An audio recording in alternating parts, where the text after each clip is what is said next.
யாரோடும் பேசாம ஒரு தீவ போல நாளெல்லாம் வாழ்ந்தேனே.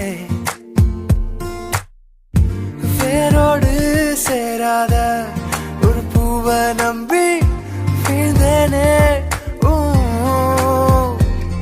அடி தன்னோட இறகெல்லாம் கண் முன்னே விழுந்தாலும் பறவைகள் தேடாதே.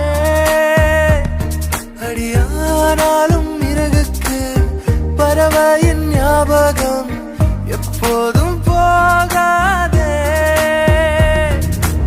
ஏனோ வலிகளும் மறையல, ஏனோ அழுதிட தோணல, நானோ சிதறிய கண்ணாடி.